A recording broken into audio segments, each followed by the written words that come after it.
It's not every case that has a moral. This case has a moral. You know what that is? Yes. You know what the moral is? Don't do business with friends.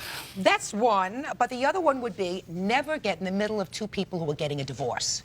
It's always a mistake, right?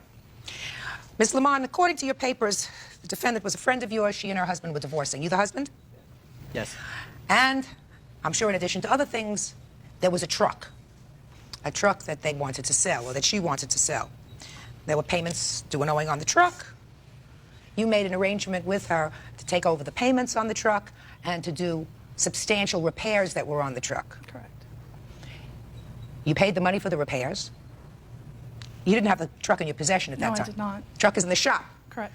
And you kept paying. I made one payment. In August. In August, correct. And according to these papers, for most of the month of August, the truck was still in the shop. Yes. And you're going to tell me why you did that in a minute. And then, in the divorce, according to your answer, he got possession of the truck, and he came and took it out of her driveway. Is that this case? Well, it was parked on the street. Or took it from the street.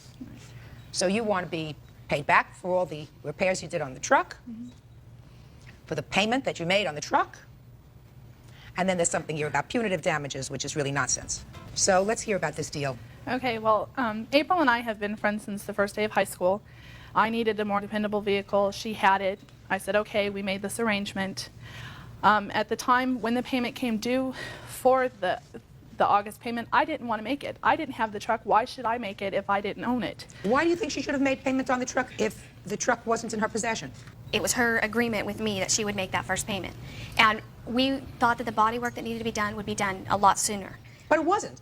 Didn't it seem unfair to you that she had It wasn't made my fault. hundreds of... It wasn't my fault that she agreed to make the payment. No, but didn't it seem unfair to you? This is a friend of yours.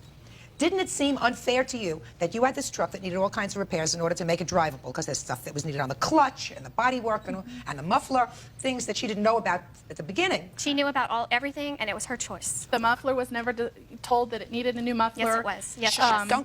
Hey. I was never told that the windshield was cracked. I was never told that the truck had actually been rolled and that there was more damage to it than that was apparently done to Well, it. The truck wasn't rolled. gives you another good lesson. Right.